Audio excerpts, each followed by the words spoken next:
Hello, and welcome to another episode of Boundless Body Radio. I'm your host, Casey Ruff, and today we have another amazing guest to introduce to you now. Dr. Jeffrey Hockings is the founder and CEO of Diabetes Reversal Group, or DRG for short, a telehealth company helping individuals reverse type 2 diabetes through personalized, evidence based lifestyle coaching. With 35 years of experience in functional medicine and wellness care, and as the author of two books on metabolic health, Dr. Hawkins is a pioneer in using patient data and DRG's patented protocols to achieve sustainable reversal. A media trained speaker and lifelong athlete, Dr. Hawkins is passionate about challenging the overmedication narrative and empowering patients to take control of their health. DRG's work is grounded in one central truth that diabetes is not one disease with one solution. It's a spectrum of metabolic dysfunction influenced by everything from diet and sleep to stress, inflammation, and hidden food sensitivities. The company's individualized approach empowers clients with real time feedback, personalized coaching, and proven protocols designed not just for short term fixes, but for long term freedom from medication and symptoms. You can learn more at their website at www.diabetesreversalgroup.com. Dr. Jeffrey Hawkins, what an absolute honor it is to welcome you to Boundless Body Radio. Thanks, man. Glad to be here. It is such an honor to host you. I love your work. As soon as I saw that your work was in reversing type 2 diabetes, immediately knew that I wanted to get you on the show and talk about this because this is not talked about nearly enough. And I want to hear your personal story and how you got interested in this. But first and foremost, when you hear that type 2 diabetes is a progressive disease and a chronic disease, what do you think? What goes through your brain? It's 100% a progressive chronic disease. And that's why most people don't get it until they're in their kind of late 40s, early 50s, because you've got to eat the wrong foods and do the wrong things for 20, 30 years before it really manifests. So you can have prediabetes for a long time. But as you know, when you're younger, you're kind of a knucklehead. You can get away with doing a lot of bad things, eating a lot of bad things because you're so active, you're burning off a lot of calories. But as you get a little bit older and your metabolism slows down, you're more sedentary. All of a sudden, those bad habits catch up with you. So, but yeah, it's a very interesting disease. But the cool thing is, it is reversible when you follow the right proper program. So That's what I find so interesting is both of those things can coexist and be true at the same time, that it is progressive, it is chronic, but it's also reversible. And no, hardly anybody knows the reversible part. They're just told like, hey, you have this, you're going to kind of be a victim to this. We're going to give you medications, but those medications are going to increase over time. You're going to live with this for the rest of your life before yeah. eventually you die from some complication that comes along with it. Yeah, exactly. So that's the thing, right? And again, when people are told they have that diagnosis, their hope is pretty much taken away by their doctor because their doctors are not telling them, hey, Mary, do you realize you can reverse this disease with proper lifestyle changes and not have to take these meds? They don't say that. So because of that, it becomes a chronic condition that the patient thinks, I got to live with this the rest of my life. And it's not really the doctor's fault because they just weren't trained in med school that it is reversible. So the doctors aren't, there's no sinister intent where the doctors are trying to hide it from their patients. They literally just don't know. So that's really the sad part. So when people join our program, the biggest question we get, Casey, is like, why hasn't my doctor told me about this? That's the first thing. Like, hey, they didn't tell you because they didn't know. That's all. But now you do. So let's get together and let's work this out. Let's go. So. Yeah, no, I love that. I hope I'm glad that you get that question all the time, and I hope there's a little bit of anger there, and it's not directed towards the doctors, like you said, but I hope people get a little bit angry that they didn't know they're in a system that literally just Correct. never learned this and never taught it. Yeah, exactly. Yeah. Okay, awesome. Tell us a little bit about your own story, how you got so interested in diabetes type 2 in particular, and how it was that you came to learn that the chronic and kind of conventional advice that you can't reverse it, was actually untrue, and you had a way to be able to do that. Well, the first thing is going back to my training, right? Because I'm not a medical doctor. I'm a doctor of chiropractic. So in chiropractic college, we get trained in wellness on nutrition, exercise, physiology, anatomy, and everything else. But we learn how to help the body without giving them medications or performing surgery. So we're taught that it's reversible. So I always knew that like 35 years ago. And then my first 18 years in practice, my wife and I, we saw a lot of diabetics, but we didn't really have a structured program to put them on. We were like, hey, stop eating this. Here's some supplements. It was kind of just, sort of a side thing. But after 18 years, and my wife and I, we built and sold 4 wellness centers in Southern California. We kind of tired of that whole insurance game. We said, okay, now let's tackle type 2 diabetes because 16 years ago, Casey, as you know, there was no program back then somebody could join that showed people exactly what they could eat and not eat with no nonsense, what supplements to take, what exercise to do, and provide coaching and actually guarantee results. So we just created it. And we got into it because I had an aunt who died of diabetes when I was younger. And then my wife's dad, he just passed away 2 years ago from diabetes complications because he was one of those guys that did not want to change his lifestyle. Even though his son-in-law, me, the world's expert at reversing type 2, he didn't want to stop eating the ice cream and the pasta and everything else. And he just kept injecting insulin. That's the way he wanted to live. So it's a very personal mission for us because we know it's reversible. We've been doing it now for 16 years. And it just, after all this time, it still fires me up, the results we get and seeing that we're saving people's lives that they didn't even know they could be saved. It's really Yeah. cool. That's really cool. I love that. I mentioned this in a recent episode, but like I've got my Formula One book behind me, and I can flip back to the 1960s and 70s, and you see the crowds, and there's not one single obese person there, and presumably the rates of diabetes are really low. But it was striking to me just recently. It was 9/11, and I went back and watched some of the documentaries of the footage of people running away from buildings and that tremendous tragedy. Even 24 years ago, man, like you saw some overweight people, but it wasn't like it is today. Yeah. And so I'm curious, with your career that spans that 35 years and includes, what we witnessed at the Twin Towers 24 years ago, Yeah. how have you seen diabetes? Just like I'm assuming it's exploded in the last 35 years. Oh yeah, it has. And again, a lot of it is because now we have more of a sedentary lifestyle, right? And you can blame some of the parents as the technology with these things has come in. All the kids now are on their phones, right? Or they're playing video games and out outside playing, climbing trees, riding their bikes, running around. I remember when I was a kid, again, on a Saturday, we'd leave the house at 6 a.m. on my bike, no cell phones, no pagers. We'd go out all day, come back before dinner. Parents had no idea where we were, right? Just trusted it. But we're out playing in sports and this and that. And so we're burning off like 10,000 calories a day. So again, we could get away with some bad food habits back then. But now because our society is more sedentary with computers and technology, we're just not burning that off. And yet the food, we're still eating a lot of food, a lot more fast food. And we can have a discussion, go down that rabbit hole about how the food is intentionally designed to keep us fat, with all the sugar and grains and everything else that's put in there, some of the artificial stuff. So that's what's happening. We're seeing type 2 diabetics, Casey, that are 12 years old, like 12 years Crazy. old, because their parents are feeding them Happy Meals 5 days a week. They're not exercising at all. And now that, I mean, it's asinine, but I Yeah. blame the parents for that because they're letting their kids get away with that. So yeah, we've seen it's skyrocketing. It's going nowhere but up. I mean, right now there's 38 million diabetics just in the US, 96 million pre-diabetics. It's insanity and it's going nowhere but worse. And there's nothing that I see anywhere that's really trying to solve this problem because there's so much money in it, but a program like ours that's saying, hey, look at you can change this and fix it. So that's why it's really exciting when our patients join the program. Yeah, that's amazing. Do you recall as you were, out playing, if you ended up at the house at like 2 in the afternoon, your parents would like yell at you to get back out there? Like, what are you doing home? Get Exactly. out of here. Oh yeah, Totally back opposite then, now. I mean, I turned 61 a couple months ago. So back then there was only three channels, ABC, NBC, CBS, so we watched TV maybe like one little show at night after dinner, but no, we weren't inside watching TV. There's no video games back then. I mean, your Right. your video game was outside playing.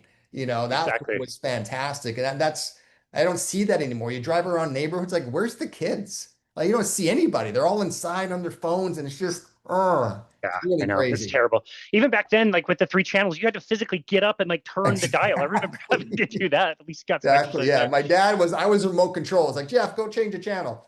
Right? Exactly. Okay, so let's talk about the disease process. You mentioned diabetes, you mentioned pre-diabetes. How is it that somebody, like you said earlier, can be pre-diabetic for so long without manifesting diabetes? Like, can you explain like what's going on that eventually leads to a diagnosis of type 2 diabetes?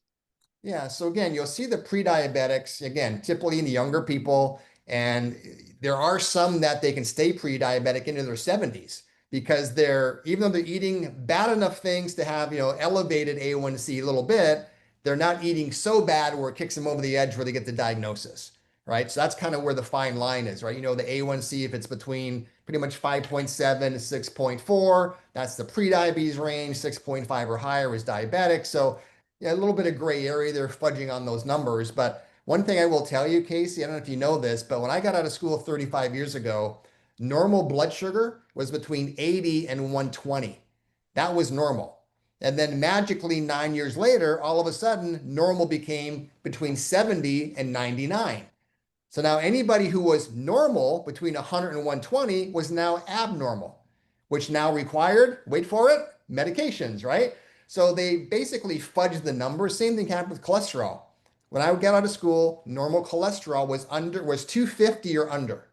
And then again, about 9 years later, all of a sudden now cholesterol, they want it under 200. So again, anyone between 200 250 that was normal now needs a statin medication. So these are the kind of crazy things that happens. And so a lot of the fudging of the numbers. So that's why we say if we can get an A1C to be 5.9 or lower and you're taking no diabetic meds, you are good to go. So that's kind of our main barometer where we want to get people to. Doesn't have to get down to 5 or anything else. If it's 5.9, no meds, you're good to go. But yeah, so long answer to your question about that. There are people that can stay pre-diabetic for quite a while and just never get to that full diagnosis. Yeah, See and it's that a lot. interesting. I like that approach. It's interesting because you do hear the stories of people that are taking their A1Cs down at 5 or below 5, but Yeah. it's also those are people that are being extremely strict on very restrictive diets. Not everybody can do that. Like you say that in, my space of ketogenic diets. Like people can get their A1C down really low, but there's also it's really difficult to be able to do that. And just learning Yes. that, from some people, even in my space, saying like, if we can get this down even a little bit, like you said, like below 5.8, 5.9, that's a Yeah. big step. That's a good step in the right direction. Is that perfect? No, but you're at least not causing crazy amounts of damage or, Exactly. things leading to like amputations or whatever. Is that kind of what you're noticing? Yeah, exactly. Yeah. And again, so 5.9 or lower, it's again, you're good to go. And that's the funny thing with blood sugar too, is a lot of people they want to get it below 5, where now your blood sugar's down into that 80 range, and that might not be optimal for somebody. Somebody might function better at a 95 blood sugar or 105. So arbitrarily wanting to push it down, I got to get it below 5. No, you don't. Like, just how do you feel? How's your energy? So that's why there's a scale, right? Even with blood pressure, there's a scale with it. Doesn't, you don't want to have your blood pressure be like 80 over 40. There's a range. And so that's kind of, I want to make sure people focus. There's that optimum functional range that your body's really good at instead of sometimes these arbitrary numbers on the lab. So Yeah. Yeah, you mentioned blood pressure. That's another scale that's kind of dropping in that same way, right? It seems to yeah. be lower and lower as the years go on, so they can maybe prescribe like a hypertensive medication when you're right, Yeah. like somebody slightly higher might be just fine. Yeah, exactly. Haven't seen that as dramatic as the blood sugar Got it. and cholesterol, but yeah, same thing. It's happening. Because again, your blood pressure, a lot of people are, they feel lightheaded and they're weak because now they're taking a blood pressure med and their blood pressure getting pushed artificially too low. It's like, Too dude, low. you're taking too many medications. What are you doing? You Yeah, know? But good again, it's point. hard to get a doctor once they put you on the med to want to take you off the med. They feel like that's the crutch that, and we'll see that a lot with our doctors, with our patients, where the blood sugar gets down, A1C gets down to like 5.7. They're taking maybe a little bit of metformin and they're hesitant to get them off that last little bit or that last 5 units of insulin, like, so it's okay. But yeah, it's hard to get them convinced. So Okay. The numbers that we mentioned are really like blood sugar related. So we mentioned a yeah, fasting blood glucose. Hopefully, people are fasting when they're taking their blood glucose to give them a good range. yeah, You mentioned A1C, which can serve as like an average, 3 to 4 month glycation period, depending on a few circumstances. There's a few assumptions baked in there, but do yeah. you think? Do you think those metrics are the wrong metrics? Like you hear people saying that really we should be looking at fasting insulin levels versus the glucose levels, as the insulin can be rising for a long time before we ever see the elevation of blood sugar numbers. Do you think we're measuring looking at the wrong metrics when we are My diagnosing? experience, in my experience, Casey, the A1C is the gold standard. So, because that is like a 3 month average of your blood sugar. And so, if your A1C is 5.9 or lower, that means for an average of 3 months, your blood sugar has been pretty good. So, to have to go, oh, let's see what the insulin is doing, everything else, I think it gets too complicated and they try and make something more complicated than it really is. Not to say that there can't be something rising, but again, if that insulin's rising, then there's going to be issues showing up on the A1C. So we'd like to make things real simple, right? Just get it to 5.9 or lower, no meds, you're good to go, and keep it at that level, maintain that the rest of your life. You're not going to see the complications from diabetes. Got it. When we talk about the metabolic component of type 2 diabetes, you mentioned, the food being a primary thing. You mentioned a lot of the sugar, processed food, possibly food dyes or other additives. Are those, I mean, that's got to be the main culprits, right? Yeah, well, it's definitely the food is the biggest thing, right? Is obviously a lot of the grains. So it's the breads, the pasta, the rice, the pizza, crackers, all that stuff. So on our program, all those things got to go, right? Because that's going to spike the blood sugar big time. It can cause celiac disease, on and on, right? Another big culprit is dairy products, because dairy products have lactose in it, which is a sugar, and that can spike the blood sugar. It's bad for cholesterol, bad for the heart, etc. So those are the kind of the two biggest ones categories that people need to get off of on our program. And then I can go into caffeine, which spikes the blood sugar because it causes a cortisol reaction, right? A lot of people don't not aware that, oh, if caffeine's totally fine. No, it's not. It's like it raises blood sugar, raises blood pressure, so all the benefits of caffeine, in my experience, are outweighed by the negatives. But you can type in, is caffeine good for diabetics? You'll see half the research say it's good, half the research say it's bad, So again, that's when you got to go back to physiology, right? Caffeine's a stimulant, stimulates the adrenal glands, produces more cortisol. Cortisol raises blood sugar. Period. That's it. Just like you take caffeine, it raises your blood pressure. So if you're on blood pressure pills, you should not be taking caffeine. So those are things again, but doctors don't teach their patients that. So yeah, those are the biggest things. Now, of course, stress can cause increase in blood sugar as well. A lot of times over exercising, like exercising too intense for your body, as you know, can cause a cortisol reaction, raise blood sugar. So we have a lot of our patients, we got to have them tone down the intensity of the exercise because that's one of the things that's keeping their blood sugar elevated. Like I exercise 2 hours a day, 5 days a week, and my blood sugar is not coming down. Like, well, dude, you're doing too strenuous for you. Not to mean stop exercising, but it doesn't not to be so crazy. And those are some of the things that we look at, but it's definitely not just one thing for sure, Casey. Yeah, got it. Okay. And I know you guys provide like shopping lists and meal plans and different recipes for people. Yeah, When we're talking about food, caffeine's a good example. Like you're going to have some revolts on your hand by telling people that they shouldn't have caffeine, 100%. but you can eliminate caffeine and not necessarily have to replace it with something. Same with something like smoking. Like you could quit smoking and not pick up like a cocaine addiction or whatever. Food's a little bit trickier. What are some of the safer foods that you notice don't have the same response that you do want people to be eating and replacing all those other foods with? Yeah, so our biggest three is fruits, vegetables, and meat. So those are the biggest three we want people eating. And so we create and give our patients what we call the enjoy avoid list, right? Here's all the foods you can enjoy. Here's the ones to avoid.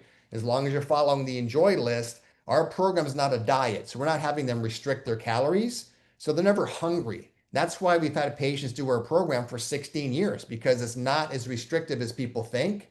You can eat out in restaurants, etc. You just got to get rid of the bad stuff. That's going to spike the blood sugar. Obviously desserts, etc. No sodas, and obviously there's some of the obvious things you want to give up. But again, fruits, vegetables, meats. The fruit still gives you that sweet taste where you don't need sugar, right? But in moderation. Don't sit down and eat a whole pineapple in one sitting without some protein to balance it. So those are things that we make sure we go over with our patients. But yeah, I mean, those are the biggest ones that you want to eat is the fruits, vegetables, and meat. And you got to have the majority of that we want protein because you got to have, again, the vegetarian diet for diabetics in my experience, is very, very difficult because they're not getting enough protein. So they got to eat a lot of beans or have a protein powder that's vegan or something to make sure they're getting enough protein in their diet.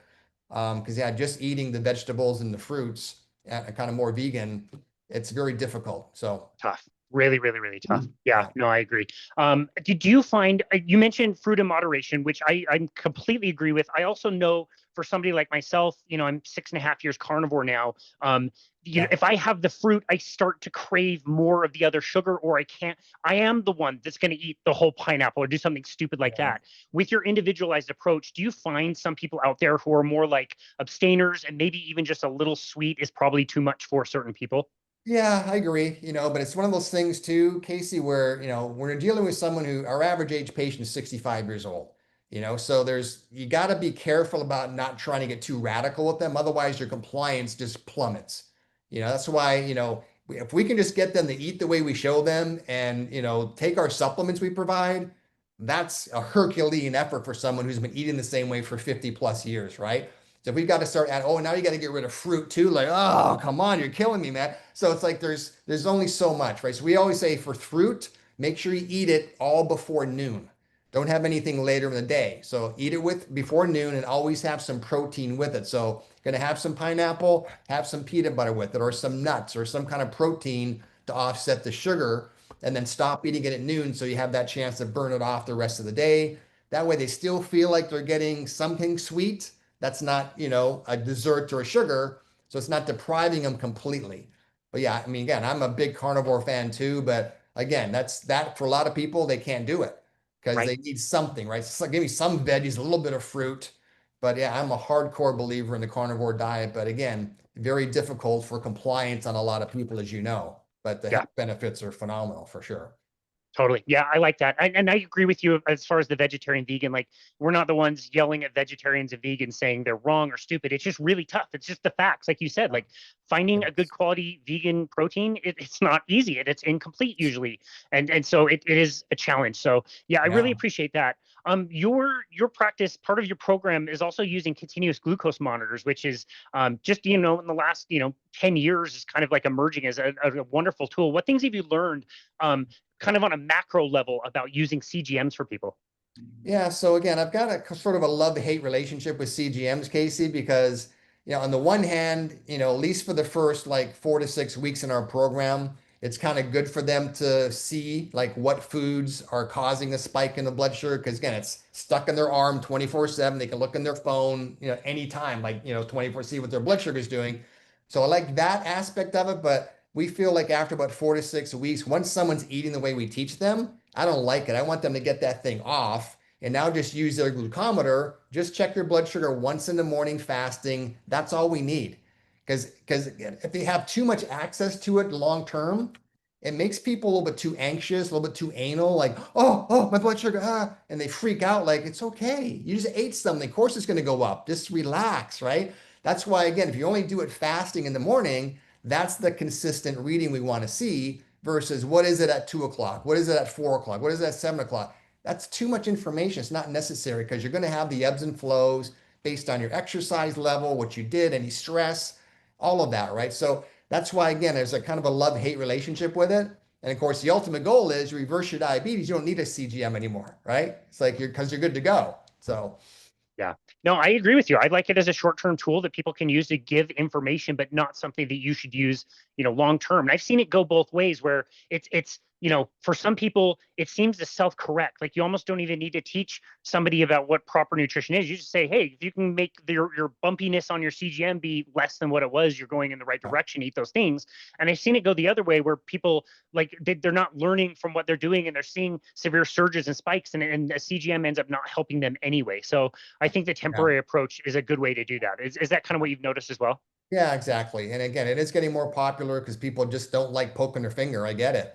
It's funny too, you say that because I met with somebody last week who's already has the technology where from the cell phone, you can put it on your hand now and it can actually measure your blood sugar, right? With no poking of the needle, no CGM stuck in your arm. And as long as the blood sugar is 140 or below, it's really accurate. It gets higher than that, it Huh. just says high.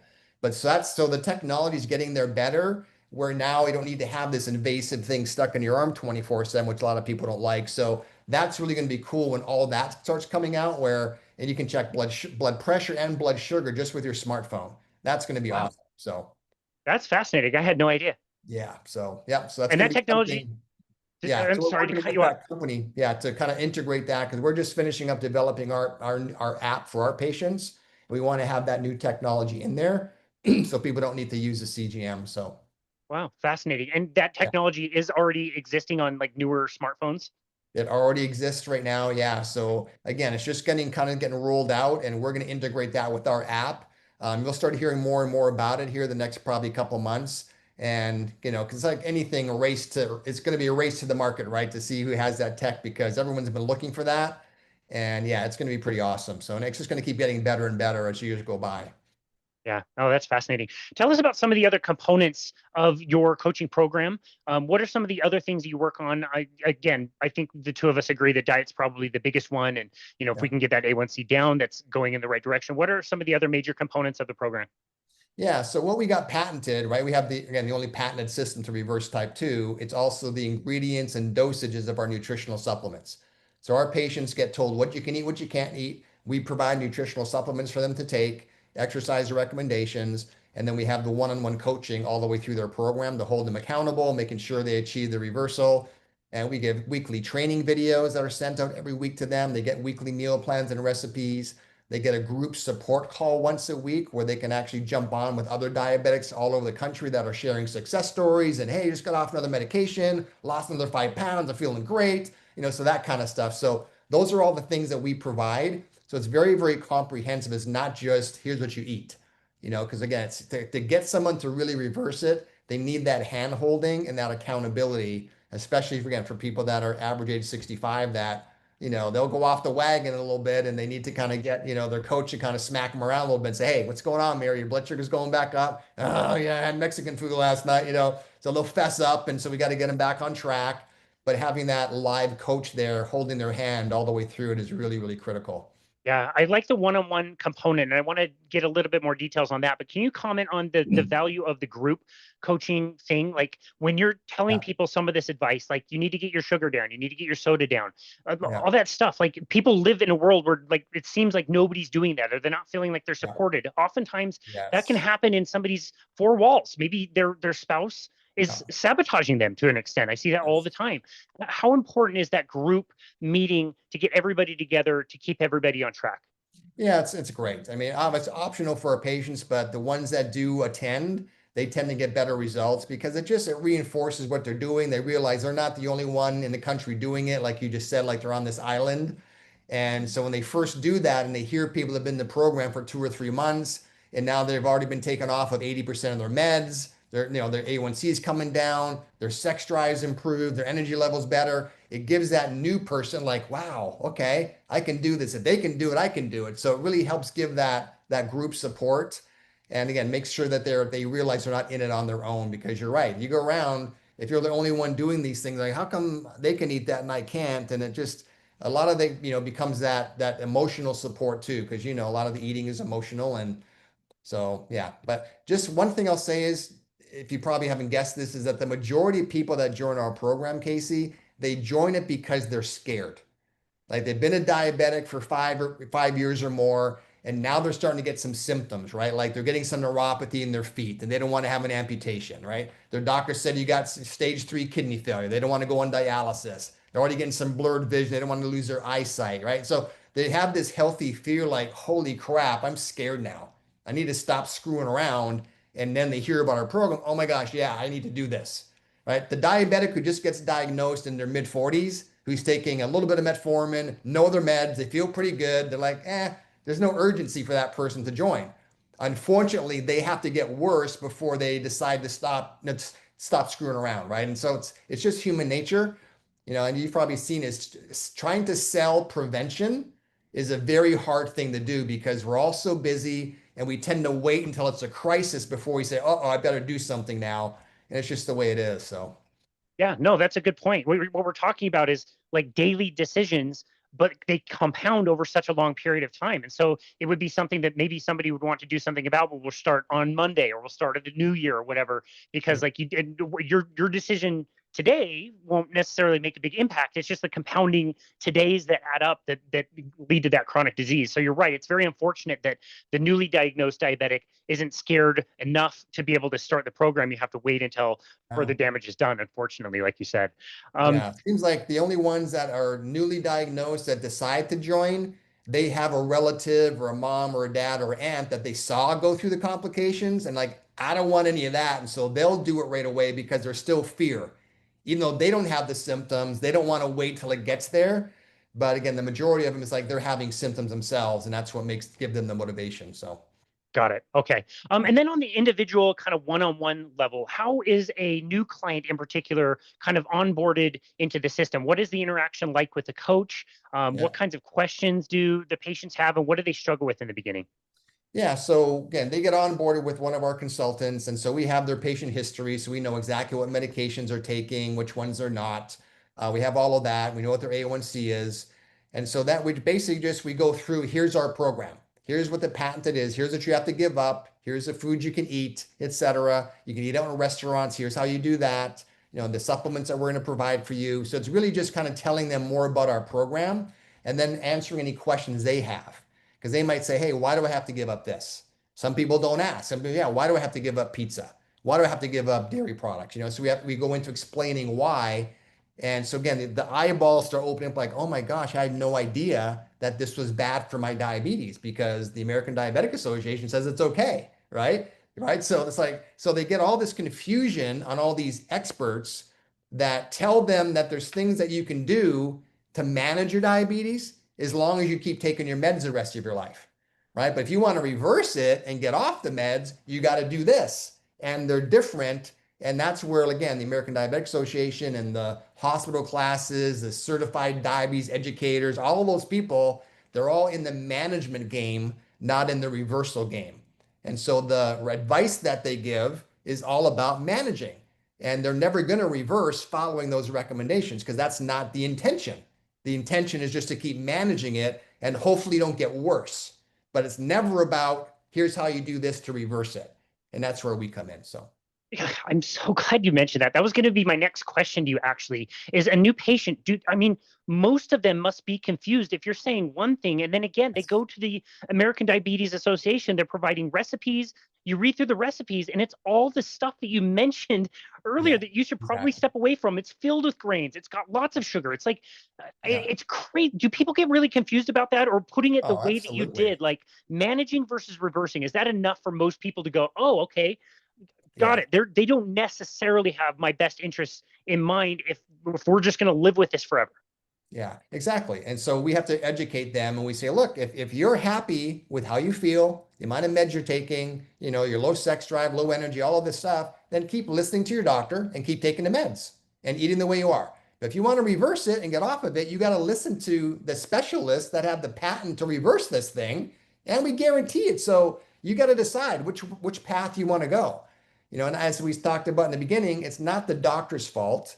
That's just how they're trained. Now, we can go into another tangent on like, why are they not trained how to reverse? That's a whole nother thing, which we probably agree on, but they're not trained on. And that whole system of the ADA, hospital classes, diabetes educators, all of that stuff is all about managing it. So that's why whole grains are good. Dairy's okay. You can have soda as long as it's there's diet soda, right? Caffeine's okay. There are all these things they say are okay, and they are if you want to manage it and keep taking meds forever. So, but that's where we have to really educate the patients on, like, look, this is what you need to do if you want to reverse this thing. So, yeah, that's very well said. I really appreciate that. You mentioned medications. Are there medications that you like more than others as far as like the treatment of diabetes, or just get rid of all of them? And I mean, it's kind of like saying, what's worse, cocaine or heroin, right? Like, I could argue metformin's better than insulin, but they're both bad, man. Like, you want to get off of all this crap. So there's nothing. Like, we literally, our whole thing is we want you off of all this crap because not only, is it something you don't want to live on the rest of your life, it's not really helping stop the progression long term, but any of these meds, they cause kidney problems. Right? That's why most diabetics that develop kidney disease is because of the meds they're taking, not because of the diabetes. And that's why when people get off their meds, we see the kidney function improve dramatically on the labs because now they're not poisoning their kidneys 24/7. It's like, hey, what happens to your lungs if you smoke 2 packs of cigarettes a day for 20 years? Right? It's going to toxify. Well, if you take 7, 8 medications every day for 10, 20 years, what do you think's going to happen to your kidneys? They're going to get toxic and they're going to stop functioning. I mean, that's just simple. So you stop putting in the poison. Guess what happens? The kidneys start to improve. Wow, what a concept, right? It's amazing.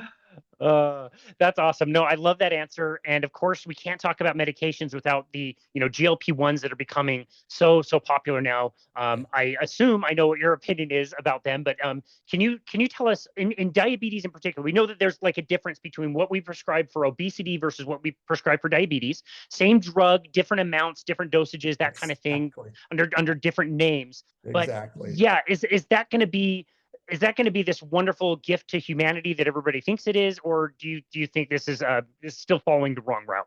It's again, in my opinion, it's another fad. I've been in this game long enough, Casey, to see drugs come on the market, hyped up, greatest thing in the world, and then 3 years later they take it off the market because it caused too many side effects.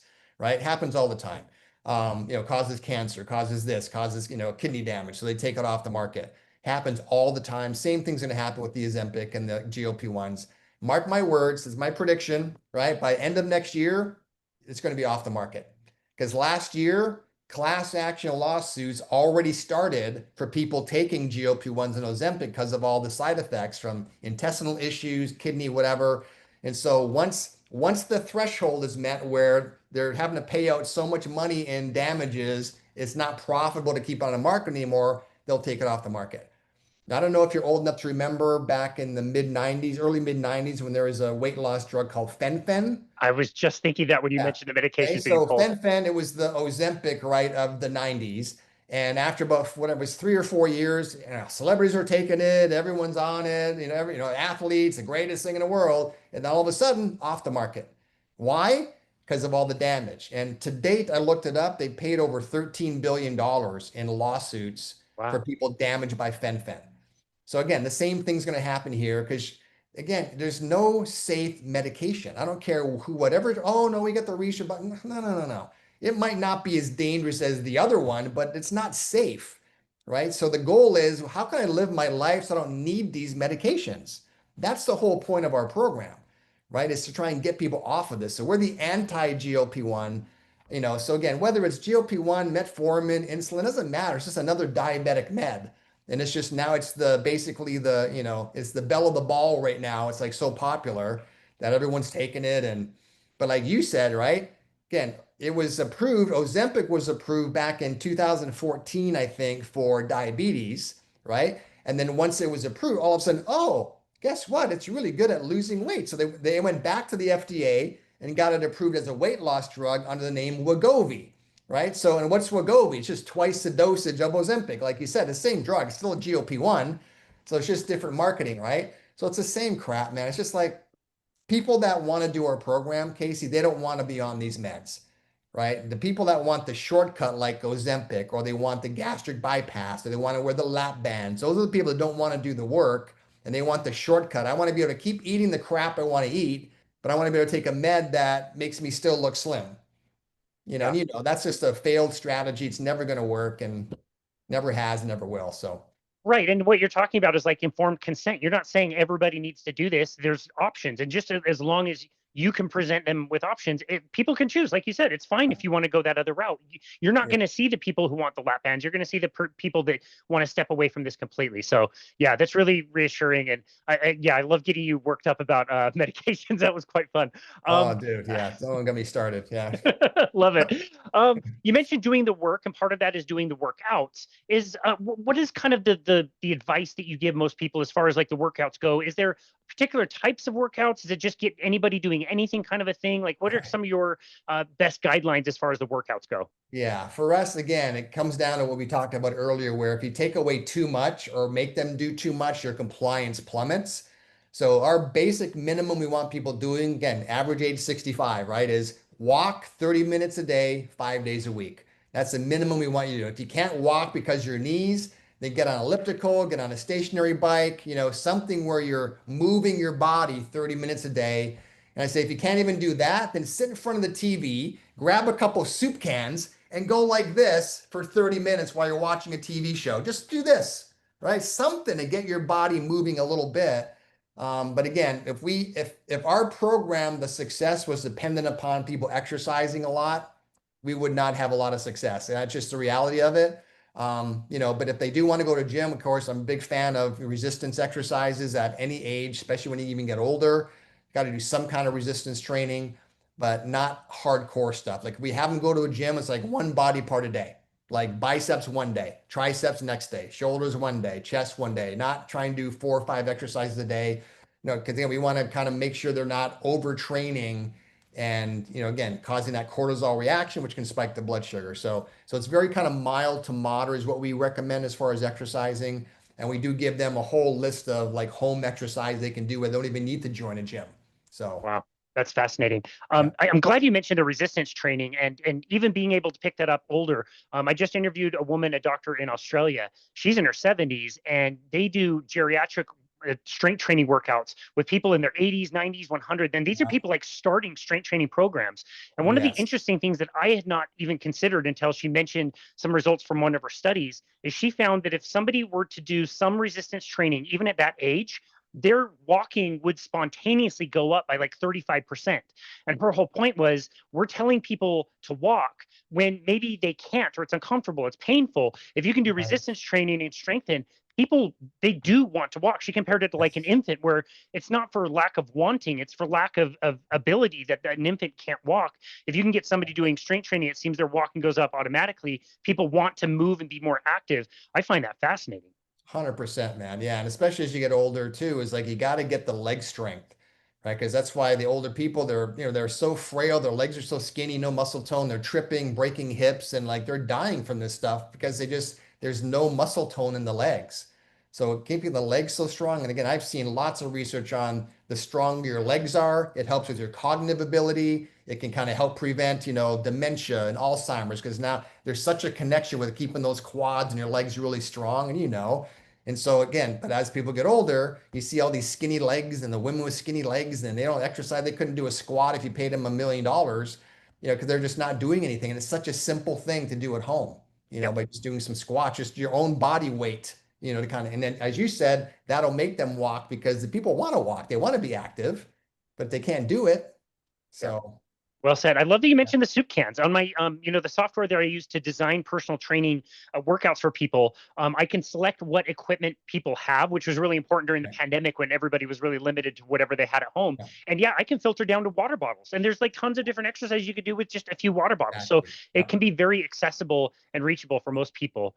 100%. Talking again about your program, it's quite comprehensive. I know there's lots of different components, and maybe you can comment on some of those. But what do you find as far as compliance? If somebody's willing to do this, I know you offer a guarantee, but what are we talking about percentage wise as far as compliance? People are able to do this and are able to see the results and complete the program.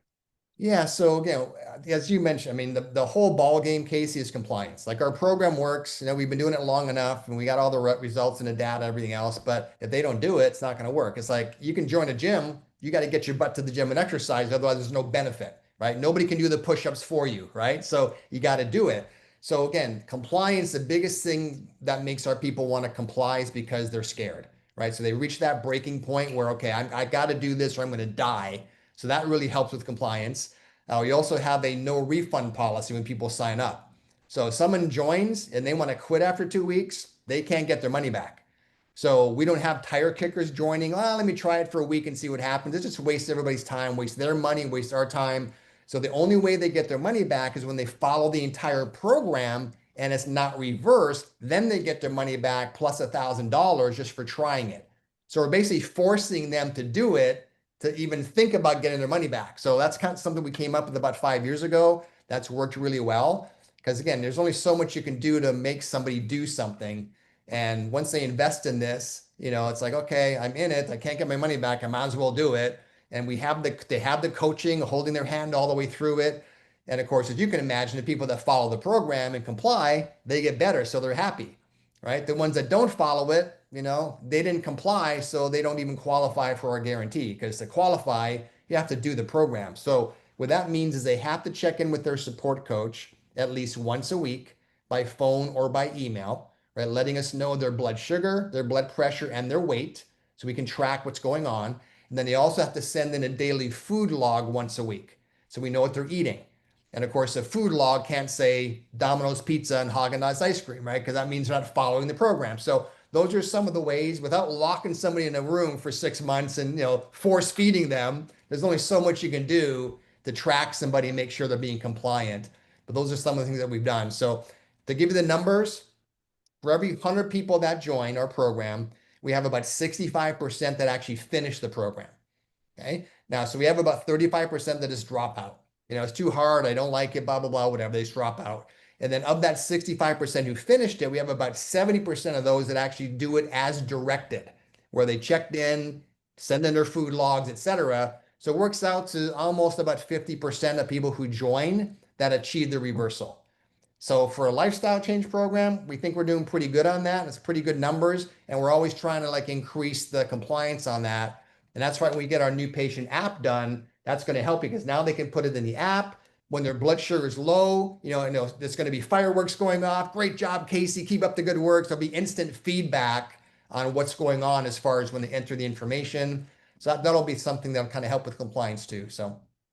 Yeah, that's 65% is a great number. That's a really good number as far as my experience, not doing any like studies or anything, but doing different programs with people. 65, 68% seems to be about the right number for the Yeah. people that do complete the program, but they didn't comply with the whole thing. So again, take the 65, 70% of them complied, the 30% did not. Yeah. On the 30%, what aspect seems to be one of the harder things that people were not able to comply with? Yeah, it's literally just some of the foods. Like they just can't give up, they want to have some pizza. They got to have some pasta or whatever, some bread. It seems to be the carbs is the biggest thing that they have a hard time giving up, because that stuff is so addictive, as you know. And so that's what we see as the biggest thing. As far as somebody cheating, it's like Mexican food, or with the rice and the cheese and the tacos and all that stuff, and then the pizza and some bread. So yeah, and so it's just a matter of they gotta want it. They gotta want it bad enough. And there's only so much you can do to kind of encourage people to do it, as you know full well, man. You can only teach them, and they got to end up doing it on their own. Any kind of wellness program, whatever it is, the coach can only do so much, and you got to have a willing participant. Otherwise, it is what it is, and it's Yeah. not a reflection of the program. It's just a reflection of the person not wanting to do it, because we can't make it any easier. If you make it any easier, that means they're eating things they shouldn't be eating, and now they don't get the result. So it's a catch 22, right? So Yeah, totally. No, it's one of the most frustrating parts about coaching is, kind of seeing the train head off the cliff when you're trying so hard. You care about the person, you want them to do well. You know what their future could look like, and you're right. You just can't run their miles. They have to make their own decisions. oh So I yeah, think, Jason, it's brutal. Like the last example I'll give you is my father-in-law, right? My wife's dad. I mean, we've been married 33 years. He passed away 2 years ago. So it's 31 years we'd been married when he died. And when we got married back then, 1992, he had just got diagnosed with diabetes. He was put on 500 milligrams of metformin. That was it, right? Nothing else. And I started giving him ideas, blah, blah, blah. I got to do this. And it got to the point where after about 5 years of that case, and his doctor kept putting on more and more meds, then blood pressure, then cholesterol, then aspirin. Then, of course, later he got put on blood thinner. And by the time he passed away, before he was on 13 medications, 160 units of insulin a day. He couldn't walk. He had gangrene starting in his leg. He was like, a month away from an amputation. And after, again, about 5 years, I had to stop even giving suggestions. It became a very, very, unfortunately, contentious thing because I saw him basically eating himself to death. And his last 10 years were so horrific where he couldn't walk, he couldn't drive his car, he was in pain all the time, and it's just getting worse and worse. I'm like, I shake my head. I'm like, dude, what are you doing? I mean, it was just, you can imagine in my position, it was exasperating. It was hard for me to go see my father-in-law because I just couldn't look. It's like, I look at him, I'm like, it was inexplicable to me, right? But again, he didn't want to change. And that's the problem, right? You can't force somebody to do it. And to see that, right, where you can give him all the advice, but he didn't want it. It's like he was drowning in the ocean. I'm coming up next to him with a life preserver here. Bob, take the light. Like, no, no, I'm good. I'll keep treading water. So it was really, really hard. So that's the biggest thing with our patients is when we know we have the solution and they just don't finish it. Like, oh, like, and again, you see the brutal. same thing, I'm sure, as well now. Just because you have such a heart, you care, but you can't force them to do it. And so they have to live with their consequences, unfortunately. Yeah, it's brutal, man. Yeah, thank you for sharing that. That's a brutal story. And just thinking, not only, watching him suffer, watching your wife suffer, watching the family suffer, all the caretakers, like for years and years and years, like you're describing, that's brutal. That's absolutely brutal. And again, we would share testimonials. Say, like, we go over, hey, so how's the business? I'm like, it's going great. We said like another 50 people reverse their diabetes. Oh, that's cool. Okay. Let's go have some pizza. I mean, it was just like, he was happy for what we did, but didn't want to do it. Yeah, it was very, very, very baffling to me. But again, I'm not him and I don't have that kind of addiction with food. And so I was trying to be empathetic, but man, it just got so hard where I just couldn't like, it was, yeah, Yeah. not a good thing there, but bless his soul. He's not in pain anywhere, but it was hard for us, man, for a lot of years. Yeah, no, that again, exactly like you said, tells you how addictive some of these behaviors are. Literally, Yeah. people getting to that level and they can't stop. So, yeah, Yeah. that's absolutely brutal. I love the idea of the program. I love the idea of the pay structure. I was not aware of that, and I think that's an awesome way to set things up. I'm really glad you've had success with that. You said you're 61. You do not look 61 at all. People listening and not watching can hear your voice and know you don't sound like you're 61 at all. You're very high energy. I'm just curious on a personal level, what kinds of things do you have in place in your own personal life that help keep you healthy and happy and obviously thriving as you age? Yeah. So what I've been doing the last 5 years, Casey, which, again, as you get old, even myself is as active and as into sports as I am. I don't do it as much as I did years ago, right? So I know my metabolism is slower. So I intermittent fast every single day. So my last meal is about 5:30, 6 o'clock at night. I don't have any breakfast. And my lunch, probably 5 days a week, is a smoothie with super greens and some protein powder and water. I just mix it up and drink that. That's my lunch. Then I'll have dinner, and it's usually protein, some steak, some chicken, some beans. I have a little bit of dairy once in a while, maybe a little bit of pasta once in a while, but primarily that's it. And that keeps me at 6'2", about 208, 210. Body fat's about 15%. If I want to have a party, have some ice cream or whatever, I can do that once or twice a month, and I don't sweat it because I'm good. I exercise 5 days a week with my wife. And I use the same thing I told you. Like one day it's chest, one day it's back, one day it's. So it's one body part per day, upper body, and every day it'll be legs. So one day leg extension, one day leg curl, one day squats. So I'm always doing legs 5 days a week because I want to make sure I keep my legs strong as I'm getting older. And that's it. That's what we do. And so that's kind of my regimen, and it's kept me literally this weight for about, probably the last 10 years. And I feel strong. I'm flexible, and I can play sports and not walking around like this with the big lats and so I like to golf, love to ski, and so that's kind of what I've been doing myself, and it works really, really well, and yeah, it just makes That's it simple. fantastic. So Yeah, that's fantastic. Intermittent fasting in that way, like you said, is so easy to do. Once you get into it, you find you're really not that hungry. You're not as hungry as you thought you were. You're not snacking anymore, constantly stimulating insulin all day, every day. It's a great practice. And I think it opens up so much more flexibility for things that you can eat. And as far as that goes, it sounds like you've got the simplicity down. Have you learned over time that where you thought you needed lots of different variety and different foods and different recipes, that actually it really is just kind of choosing a simple protein aside, that kind of thing, yeah. having your shake is really all you need to do, and you don't necessarily get sick of it, even though it's like pretty consistent and Yeah. similar. And again, it's kind of a conscious decision, right? I mean, I get joy out of other things besides eating, and I know a lot of people, they get joy from their eating, and that's not me. It's like, for me, it's like just putting gas in my cart in my car, right? It's like you got to put something in. So I just try and make it as simple as I can. And with me, it's just, I don't try and get pleasure out of it. I enjoy having my meals, and we'll go out to dinner, my wife and I, but it's not something like, oh my gosh, that was awesome. It's a different mindset. I think maybe also because of my experience for 35 years, I know what the consequences are of seeing thousands of people on the wrong path, including my father-in-law, including my dad, who's an alcoholic, who he died a really bad death. I mean, I've seen it in my family, so I'd be kind of a hypocrite if I started going down that same path. If I still want to be in this business, people look to the CEO founders. Okay, what do you do? How healthy are you? And how many people listening to this have doctors where they're in worse shape than the patient going in to see them?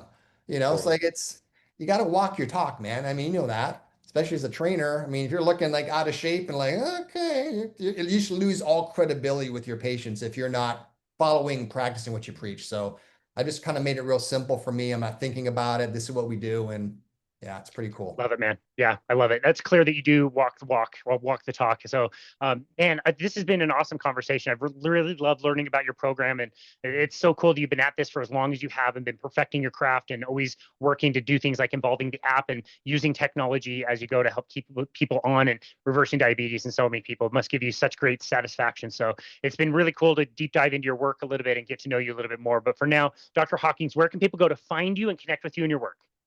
Yeah, so easiest way is just go to our website. It's called reverseyourdiabetes.com. And that website, you can register for one of our free webinars that explains the whole program and tells you all the benefits, pros, cons, etc. Then you can book a consultation with one of our consultants and see if it's something that's a good fit for you if you're a type 2 diabetic or you know somebody who is. So yeah, we just made it real simple. reverseyourdiabetes.com. That's it. Great. Awesome. Yeah, we'll link that in the show notes. And yeah, I think that's a wonderful thing to offer people so they can check you out and make sure it's a good fit both ways. But man, I think they'll get a lot out of this episode as well, and all the information you shared. Yeah, if somebody is at the point where they've suffered long enough to be able to have an option and feel empowered that they're not a victim of the diagnosis, that they can actually do something about this is wonderful news. So Dr. Jeffrey Hockings, like I said, I've thoroughly enjoyed this conversation. It's been great to chat with you, and thank you so very much for taking time out of your busy day to be on our podcast today. We really appreciate you. Thanks, Casey. Appreciate it, man. Take care. Absolutely. You do the same. And this has been another episode of Boundless Body Radio.